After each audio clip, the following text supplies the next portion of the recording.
Now, last year, I did a Parsha class. I wasn't entirely happy with it.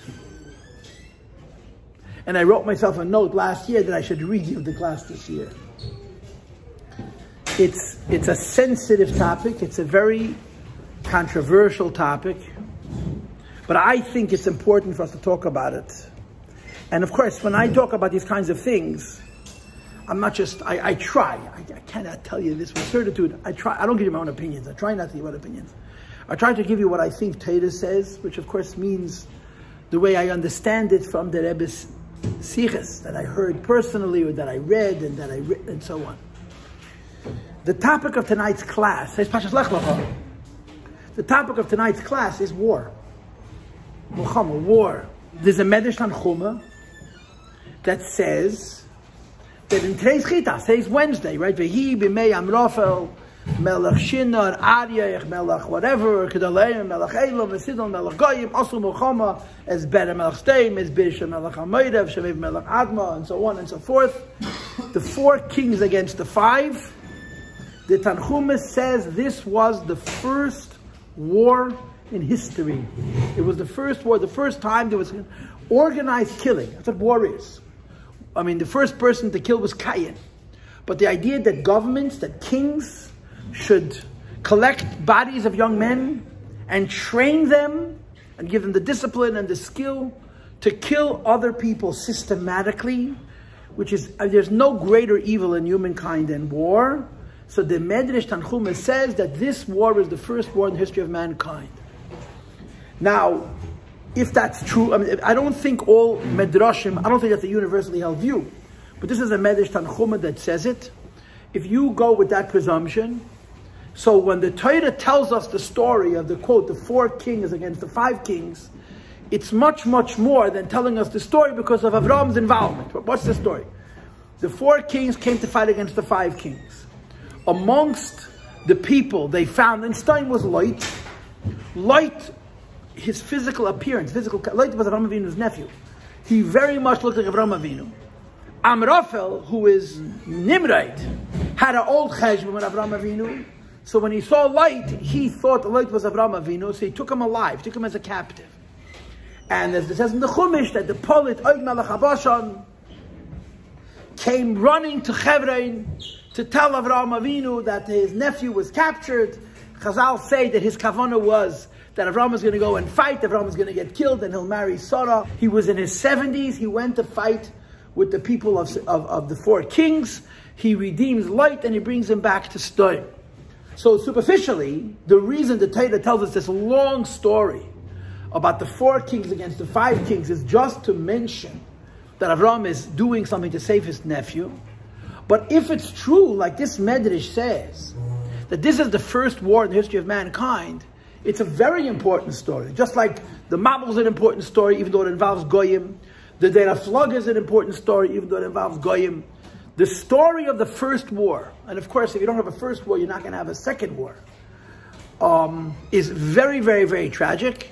The Torah tells us this story, and we're going to go with the attitude that the Torah is not only telling us the story vis-a-vis as it relates to the saving of life, but the Torah is telling us the story about the phenomena of war. Go ahead. There's different opinions. Some opinion says he had 318 men. In those times, that was already considered a shtickle army. And another opinion that he just took along his Eliezer. Eliezer's begematria 318. Rashi says. My follow-up to that is, how is that okay to risk and inevitably, you're sacrificing many lives just to save one life of life? The question you asked has repeated itself in history many, many, many times. It's a dynamic question. It's a complicated question. It's not so simple. There are instances when Api Allah you're not allowed. In Jewish history, there was a man whose name was the Marami Rutenburg, who prohibited the Jewish people from ransoming him because he felt that when you ransom Jews, you give Goyim an appetite. So he made a psak, he was the father-in-law of the Rosh, that you're not allowed to ransom a Jew for more than his actual worth because you're encouraging Goyim to take Jewish people for ransom. So there is place for your argument, but there's also place injustice has to be stopped. Go ahead. Didn't Nimrod expand his empire by attacking other countries? And also, wasn't Avram's father the best general that Nimrod had? Again, there's different midrashim. This medrash says this was the first war. The reason your question is valid, because in the pasuk itself it says that Nimrod occupied Stoim. But evidently, Nimrod may have occupied Stoim earlier, but there was no fight. They just surrendered. The first time two armies stood against each other and systematically killed each other with the best weapons and the best training of the time, according to this medrash, was this occasion. But you're asking a question that deserves more time. So now, let's do the numbers. Let's do the math. The world was unified until the year 1996. Okay? The flood was 1956. Avraham Avinu was born 1948. That means Avraham Avinu was born 292 years after the Mabul. There was a man whose name was Peleg. He passed away when Avraham Avinu was 48. I think when Avraham Avinu was 48. Could be 52. Could be I'm off by 4 years. You know what? Now that I'm thinking, I made the cheshbon all wrong. Could be it was like a 52. I'm wrong. I wrote my notes incorrectly. Peleg passed away in the year 2000, when Avraham Avinu turned 52, and that's when the Deira Flood took place. There was the great dispersion of the Jewish people, of the whole world, which I'm going to talk about in a moment. So long as the people were together, there was nothing to fight about. There were one massive body of people after the Mabul. Once the people were dispersed, so there was a possibility for competitiveness and jealousy, and the Pasuk says that the people of Shinar, the people of Bovel, attacked the people living in Eretz Yisrael, and they made them pay tribute. In other words, Stoim was an independent country, Amoyda was an independent country. I mean, they're not countries the way we use the word country, they were city-states, and they had to pay tribute, they had to pay a fine, a tax, for the right to exist to Amraphel and to Gedal Ha'omer and to the other kings. So if you're talking about the year 2000, they paid tribute for 12 years. That means they paid tribute until the year 2012. Then they rebelled. They stopped paying the tribute. And Amraphel either sent messages or didn't send messages, but he was holding a grudge that his tribute was not paid for 13 more years, which means now you're talking the year 2025. In the year 2025, Avraham Avinu was 52 years old. It was 2025, Avraham Avinu was 77 years old. And Amraphel had enough. The tribute hadn't been paid for 13 years. He mobilizes his army. He takes his friendly neighbors, the other city-states that lived, I'm assuming they lived in Iraq and Mesopotamia. They came to Eretz Canaan. They came to where the Sodom was, and they engaged them in a war. And there was a battle. Amraphel won. They destroyed Sodom. They took away all their wealth. They took away their prisoners, and they left. Avram goes after them, and Avram is able to overwhelm these 4 kings, to take back the wealth, most importantly to free Lot, and to put things back in the order that they had been earlier. I was preparing tonight, and I was thinking of something so tragic, really very, very tragic, that's very, very relevant in America. America in this last century, on a number of occasions, worried about smaller nations. They concerned themselves with smaller nations against bigger nations. And on a number of very, very famous occasions, we worried about a smaller nation, and we protected them, and we armed them, we trained them, and then those smaller nations became our biggest enemies. Just to give you 2 examples, we armed Afghanistan. The reason we, America, armed Afghanistan, because Afghanistan was on the cutting edge with Russia. And Russia actually invaded Afghanistan, and we gave them all kinds of weapons, including shoulder-carrying surface-to-air missiles, which could knock helicopters out of the sky. And then when Afghanistan became our enemy, they used those very, very same missiles to blow our helicopters out of the sky. And the second example is Iraq.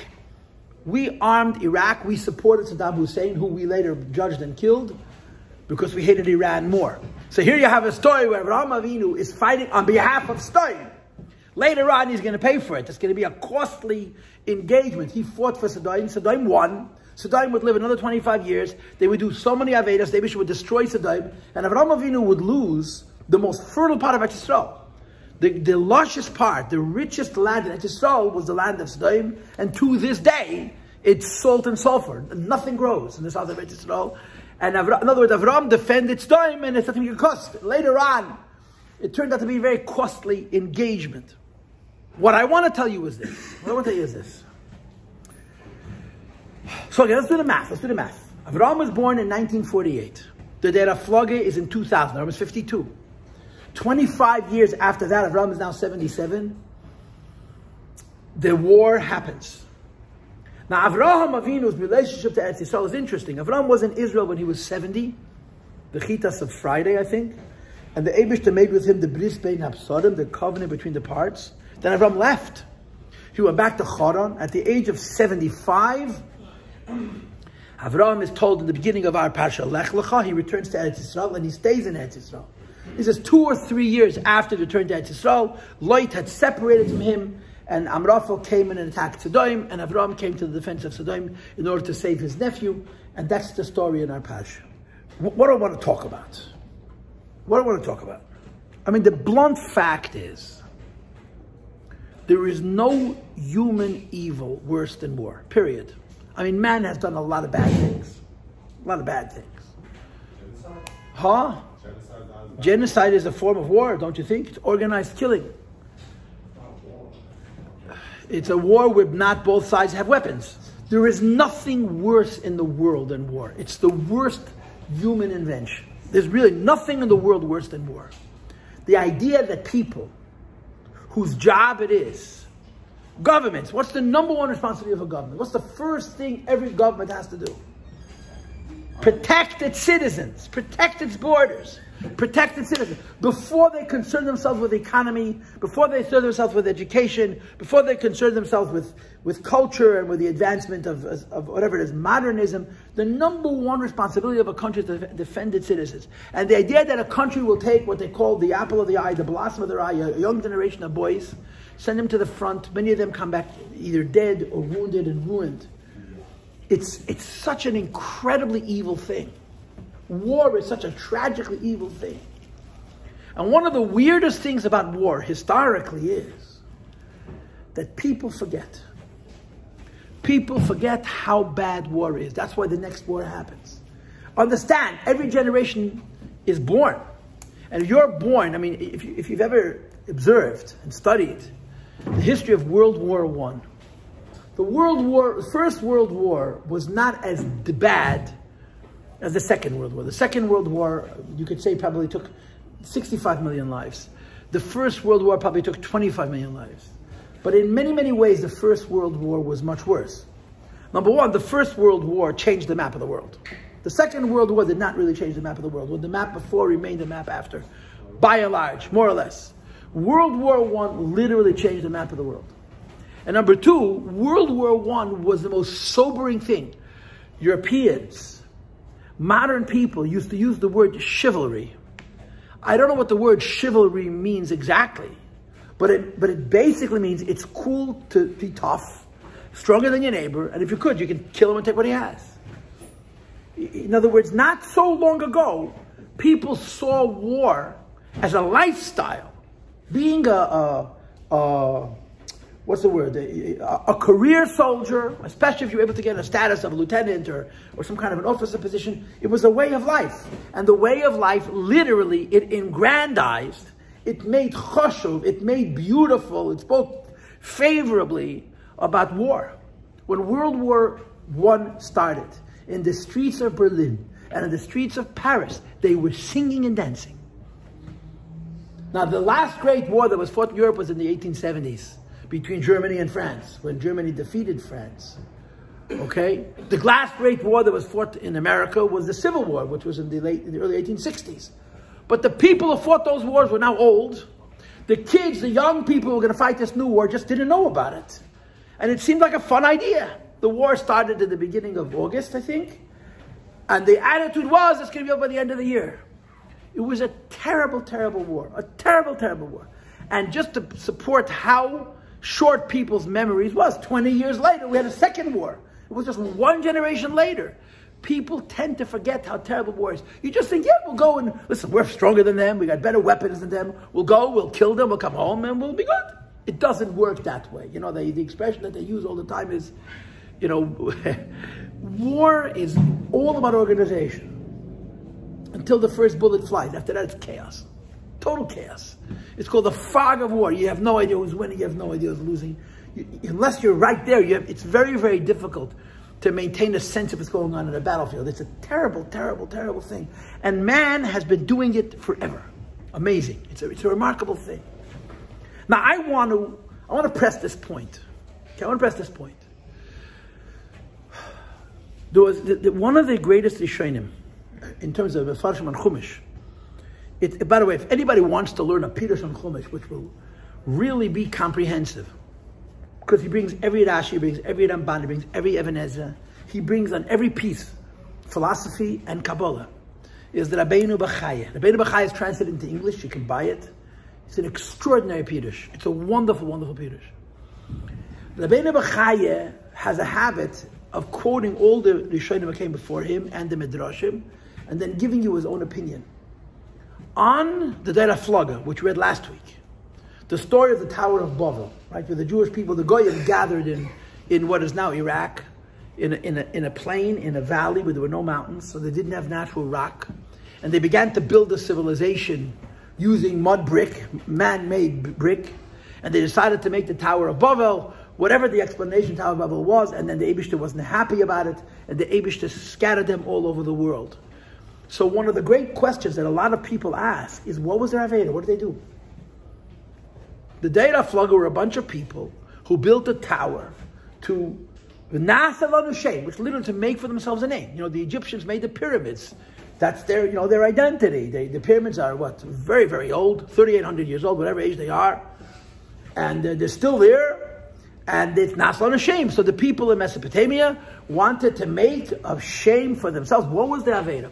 There's a lot of different opinions. I mean, the classic idea is that the Chazal say, ain't shame. El Aveda Zarah, the word shame means Aveda Zarah. That means that whatever the Torah Flaga was doing, it was about rebelling against the Kadosh Baruch Hu. But the Rabbeinu B'chaya says something amazing and really controversial.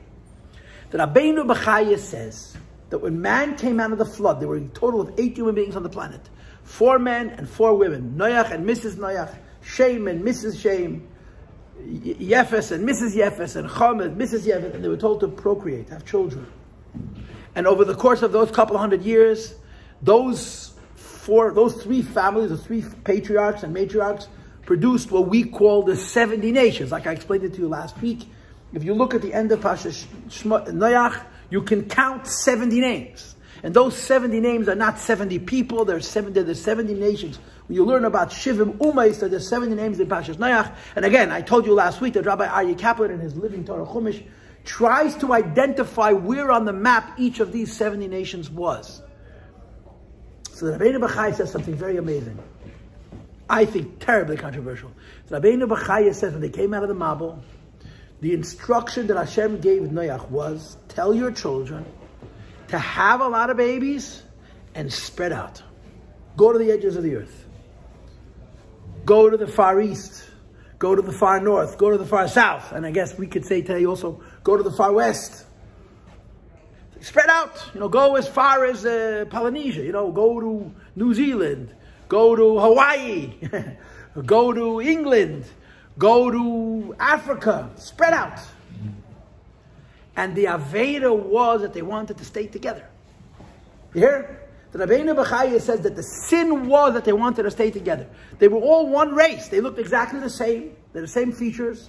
They all spoke the same language. They were all the same size. You didn't have different races, different types of people. Black and white and red and tall and short and stocky and long, thin fingers and short, stubby fingers. Everybody looked the same, speaking the same language. And Hashem gave them an instruction, spread out. And they didn't want it. They wanted to stay together. Now, let's be philosophical for a moment. In other words, I'm interpreting here. They didn't see this in the Pirush. Why did they want to stay together? They wanted to preserve their peace. They were a brotherhood. They were all the same. They all thought the same. They all spoke the same. They had the same interests. And they wanted to stay together to have peace. And Hashem says, spread out. Now, what's going to happen if they spread out? They're going to become isolated. They're going to become separated. They're going to develop different cultures. And at some point later down the road, they're going to compete. And the end of competition is war. War. So they're thinking the best thing we can do for ourselves is not listen to Hashem. Hashem is saying spread out. Hashem is saying radiate. Hashem is saying fill the earth. Now you can wonder why the Eibishter wanted this. And you could say Hashem, what do you mean? Hashem made the world for people. People should fill any nook and cranny of the earth. But they understood that if they disseminate, if they disperse, if they separate from one another, their grandchildren are going to end up competing with one another. And their grandchildren and great-grandchildren's grandchildren will probably end up killing one another.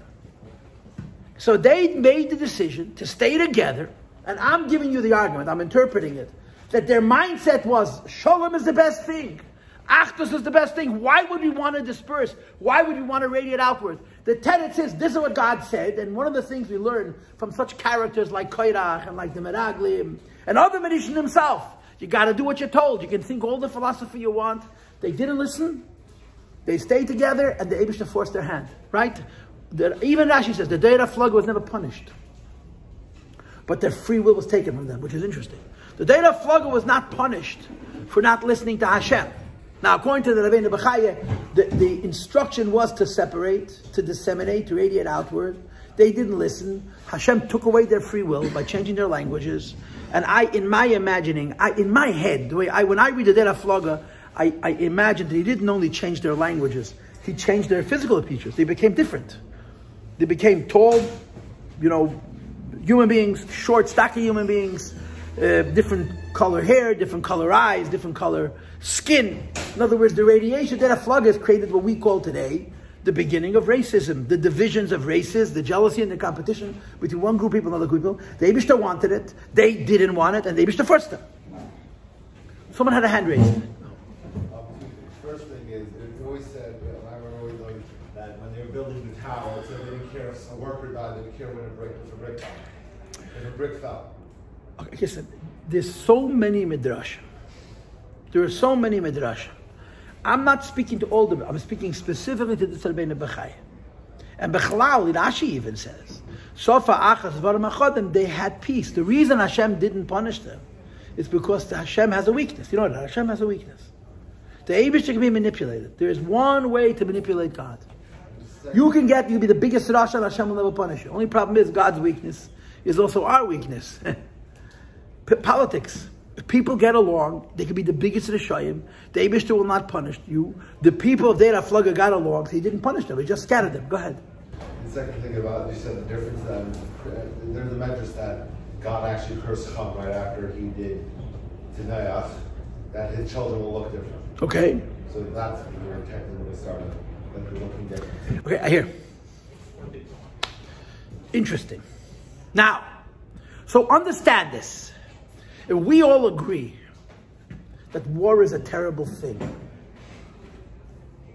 and when we put that up against the backdrop of this Rabbeinu B'chaya, that the Eibishter was basically forcing people to diversify, it means Hashem is putting people in a position where over the course of history, there are going to be meetings between groups of people, and the likelihood of war is going to be considerably high. Hashem is making it very difficult for people to remain peaceable. Why? If they would remain one race, if they would live in one place, so then they would be the same people. The Eibishter insists that they diversify, the Eibishter insists that they diverge, that they go away from one another. So Hashem is putting them in a position where they're almost not able to see to it that wars will not happen. Now, I just want to make a statement now, which is just, this is history. This is just the history of the world, but I think it's important for you to know. When they fought wars in those days, it's not like the World War I or World War II, or even the Yom Kippur War, the Six-Day War. You get 200 guys on one side, 200 guys on the other side. They came out on a Sunday when they're not working. They'd bludgeon each other. They'd fight for half a day and then go home. In the Greeks, it happened every weekend. They fought the different states, Athens and what are the other one called? Sparta. And either 5 different city-states. Wars were smaller and they were much more localized. So the consequence of wars, how bad war was, wasn't yet evident. when you think about the two world wars, and I think about this a lot, what is the consequence of the two world wars? The consequence of two world wars, and I'm going to use these words because I think it's the most efficient way to have this conversation. The consequence of the two world wars is the United Nations. The consequence of two world wars was that most nations in the world, certainly European nations, came to the very obvious conclusion that war is a terrible thing. If you go back to before World War I, one of the most honorable professions was being a professional soldier. When I was growing up, I mean, you guys don't hear this anymore because the world has changed. When I was growing up, when I was a teenager, one of the most offensive criticism of our civilization of America, and then there was a Cold War, was what they called the military-industrial complex. Military-industrial complex means the businesses, the industries that build weapons, and they need war for their business. Because if there's no war, no one needs their infrastructure, no one needs their hardware.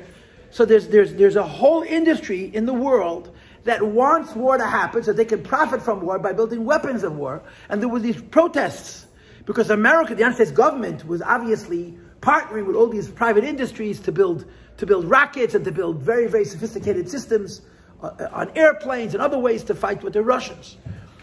I grew up in an age where the world rebelled against war. The world rebelled against war because war became so expensive that everybody understood it's a bad idea.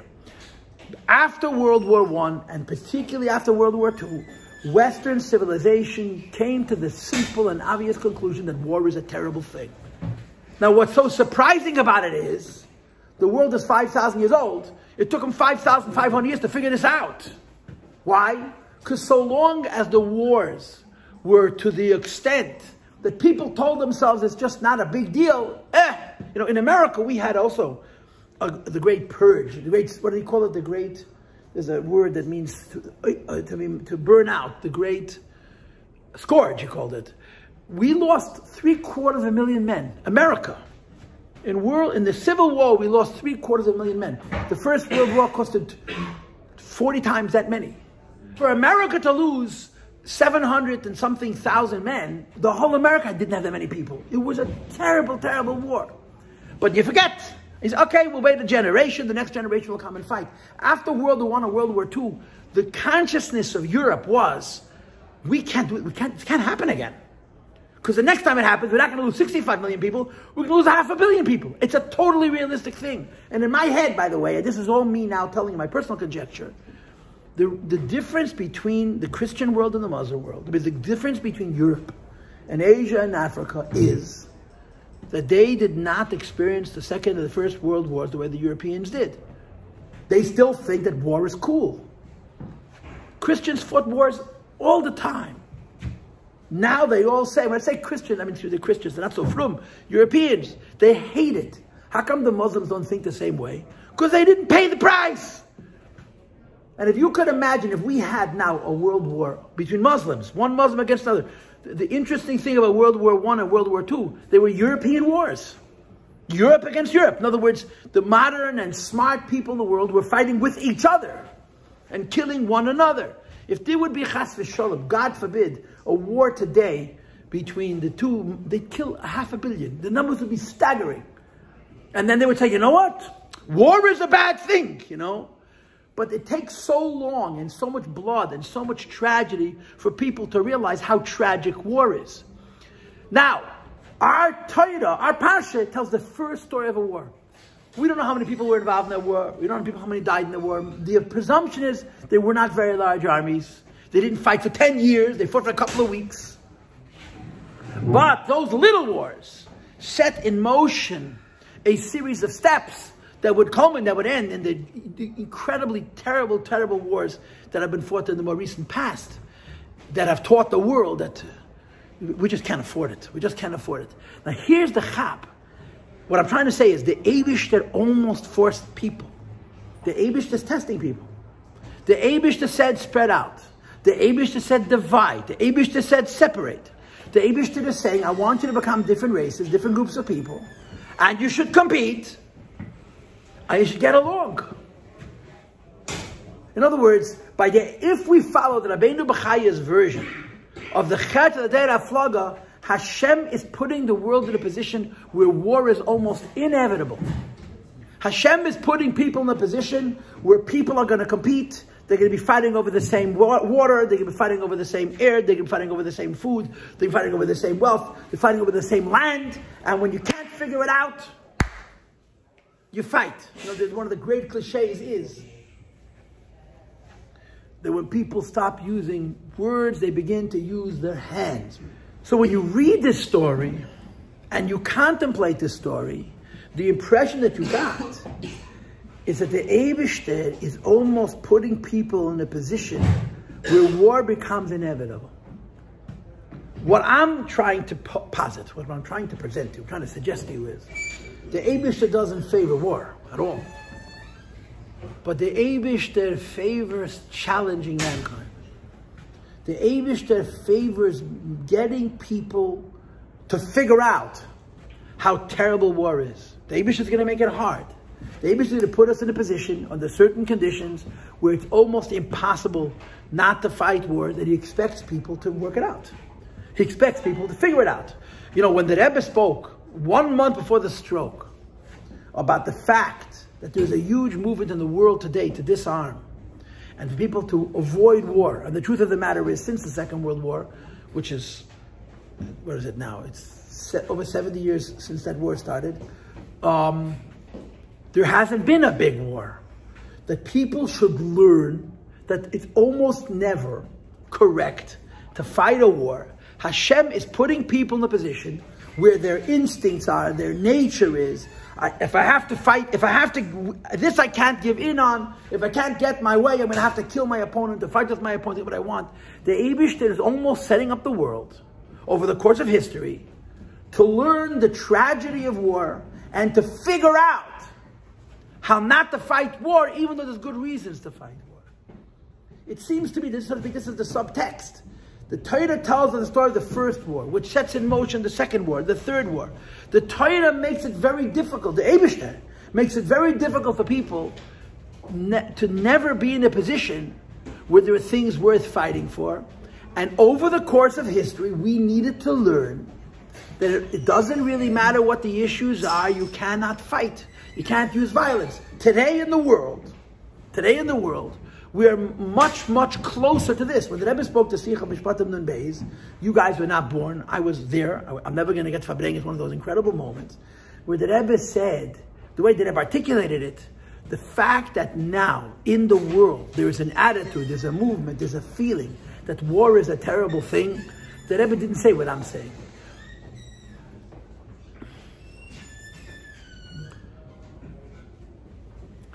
The Rebbe said, because this is the influence of Mashiach, the Rebbe said, historically, people have always fought wars.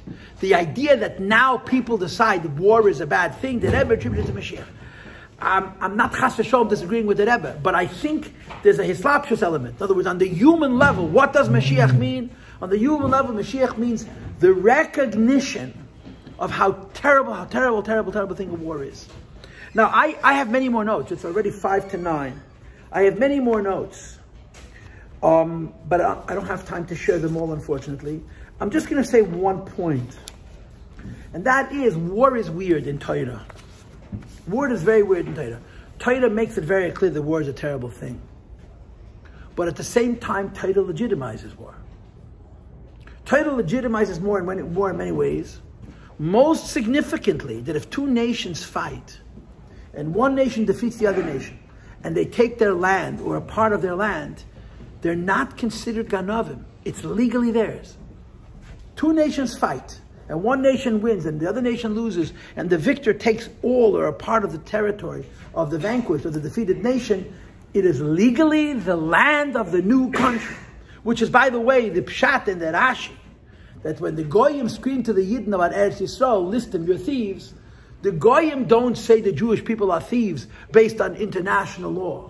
The goyim say the Jewish people are thieves based on Torah law. Because in Torah law, if you own land and you have a war with a neighbor and the neighbor takes land from you, it's no longer yours, it belongs to theirs. Now, if you fight a second time and you win the land back, it becomes yours. We lost Eretz Yisrael and we run around screaming, it's still ours. That's why the guys can list them at them. How are you any different than anybody else? War is a legitimate means, not a good means, but a legitimate means of taking possession of real estate. It's a legitimate way the Jewish people lost to Nebuchadnezzar. The Jewish people lost to Titus.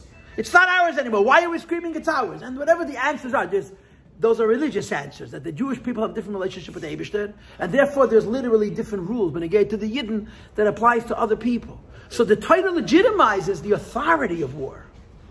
Now, again, the reason I didn't like last week's talk is because when I was done with last week's talk, I sort of felt like I had condoned war. When I finished last week's speech, the way I felt about it was that I had said that war is a good thing. War is a terrible thing.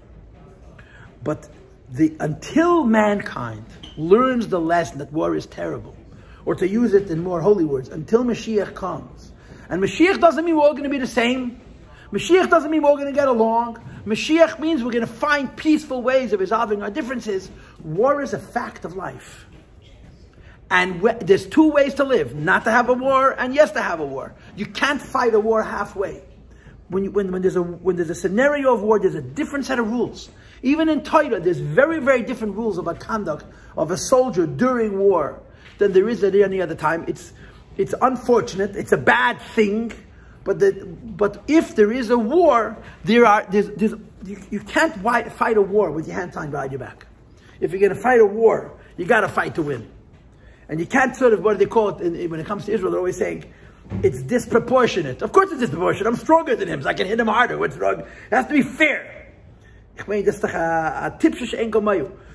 what I'm trying to say is, last year I sort of walked away from my class sort of feeling like I was condoning war and I wasn't happy about it. So this is why I wanted to redo this class. Here's the lesson. We're people.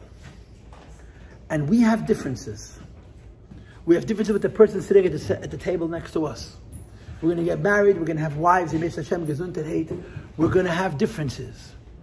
And the bigger a group of people, the more likelihood for there to be differences.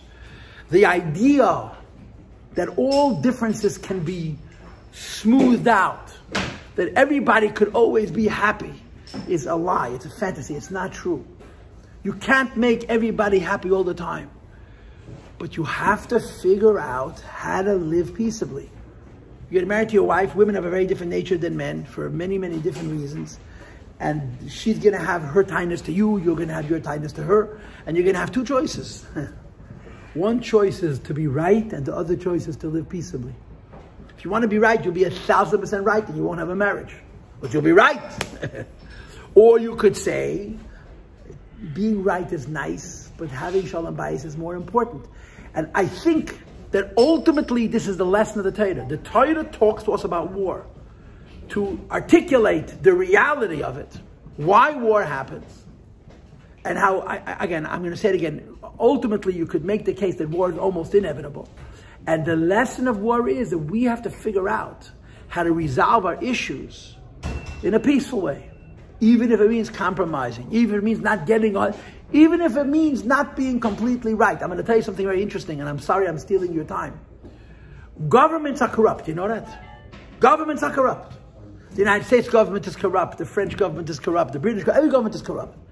The problem with governments is there's nobody to police them. Unless they're really, really, really corrupt, the people at the top can do whatever they want.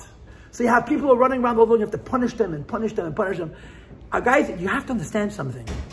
The only thing worse than a corrupt government is, you know what? No government at all. I'm not condoning governments being corrupt, but in the reality of the world, things aren't perfect. The reality of the world, things aren't perfect. You have to make them work. When Mashiach comes, they'll be perfect. You have to make them work. Because if you don't make them work, you have war. And war is a terrible thing. The Rebbe once said to someone about war, in a war, everybody loses. The question simply of who loses more. L'chaim, let's have a mic.